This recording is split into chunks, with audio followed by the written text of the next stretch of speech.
అనంతపురం జిల్లా ఉరవకొండ మండలం SR party కార్యాలయంలో బెస్స సంఘం మీడియా సమావేశం నిర్వహించారు. ఈ సందర్భంగా director Bessa corporation KV Ramana మాట్లాడుతూ జగన్ ముఖ్యమంత్రి అయిన వెంటనే బెస్స కార్పొరేషన్ ఏర్పాటు చేశారన్నారు. చరిత్రలో మొట్టమొదట జగన్ బెస్సలను గుర్తించి హక్కున చేర్చుకున్నారని అన్నారు. మన నియోజకవర్గంలో విశ్వేశ్వర్ రెడ్డిని ఎంపీ అభ్యర్థి మాలగుండ్ల శంకర్ నారాయణ గెలుపు కోసం అహర్నిశలు కృషి చేయాలని పిలుపునిచ్చారు. ఈ కార్యక్రమంలో బెస్స సేవా సంఘం నాయకులు K V Ramana, director Bessa corporation Bessa Ramanna, Erri Swamy, Vidapanakal, Anand, Nagaraju, Pampapathi పాల్గొన్నారు.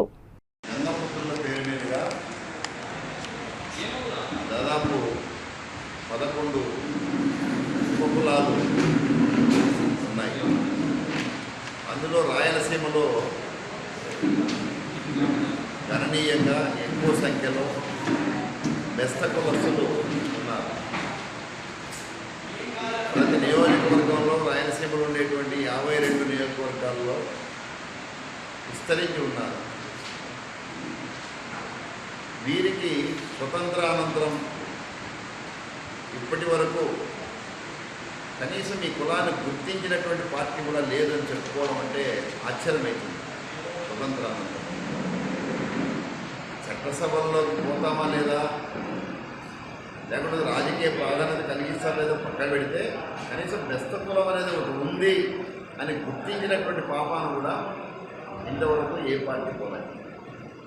మొట్టమొదట జగన్మోహన్ రెడ్డి బెస్త కార్పొరేషన్ ఏర్పాటు చేసి ఒక చైర్మన్ని, 12 మంది డైరెక్టర్ని రాష్ట్ర వ్యాప్తంగా ఏర్పాటు చేసి మొట్టమొదటి ఈ కులాన్ని గుర్తించిన వాడు జగన్మోహన్ రెడ్డి. ఈరోజు అందులో నేను ఒక డైరెక్టర్. ఆర్థిక స్వావలంబన అనేది పక్కన పెడితే సామాజిక స్వావలంబన అనేది చాలా ముఖ్యమైనది ఈ దేశంలో. అంబేద్కర్ చెప్పినట్లుగా ఈ దేశంలో సామాజికమైనటువంటి సమన్వయం జరిగేంత వరకు దేశం అభివృద్ధి కాదని చెప్పాడు ఆయన. రెండవది, ఏ కులమైతే చట్టజబుల్లో ప్రాతినిధ్యం లేకుండా పోతుందో ఆ కులం నశించిపోతుందని కూడా చెప్పాడు. ఎప్పుడో 1935లో చెప్పిన అంబేద్కర్ మాటలను కూడా ఇన్నాళ్ళు పాలించినటువంటి పాలకులు, చదువుకున్నటువంటి విఘ్నులకి తలకెక్కలే.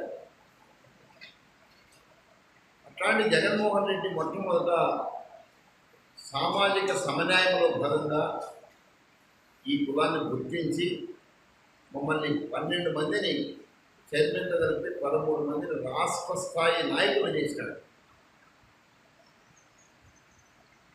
ఇది సామాన్యమైన విషయం కాదు. ఎందుకంటే ఒక చిన్న ఉపకులాన్ని తల మీద పెట్టుకొని రాష్ట్ర స్థాయిలో గుర్తింపు తీసుకురావడం అనేది చాలా గొప్ప విషయం. అంతేకాదు, ఈరోజు గంగపుత్రులకి ప్రధానంగా ఎవరైతే చేపల వృత్తిపైన ఆధారపడి బతుకుతున్నారో వాళ్ళందరికీ కూడా అటు సముద్ర తీర ప్రాంతంలో కానీ ఇటు రాయలసీమలో మైదాన ప్రాంతంలో కానీ ఉన్నది ఇప్పటికే 5 ఎమ్మెల్సీలు ఇచ్చాడు. 5 మందికి ఎమ్మెల్సీ స్థానాలు. అందులో 2 రాయలసీమలో ఇచ్చాడు. ఒకటి కుప్పము, 2 కాళహస్తి. వాళ్ళు గంగపుత్రులే. అన్ని కూడా క్షత్రియ ఉపకులం వాళ్ళది, అయినా వాళ్ళు మా గంగపుత్రులు. అంతేకాకుండా ఒక రాజ్యసభకు పంపించినటువంటి చరిత్ర మోపిదేవి వెంకటరమణ గారు. అసలు పార్లమెంట్లో మా పాత్రే లేదు. ఈ రాష్ట్రం నుంచినే లేదు, ఉమ్మడి రాష్ట్రంలో కూడా లేదు. ఉమ్మడి రాష్ట్రంలో కూడా పార్లమెంట్లో అడుగుపెట్టేటువంటి పాపాల గంగపుత్రులు ఎప్పుడు పోలేదు. మొట్టమొదటి జగన్మోహన్ రెడ్డి ఒక గంగపుత్రుడిని రాజ్యసభకు పంపించాడు. అంతేకాకుండా మంత్రి పదవి ఇవ్వడం.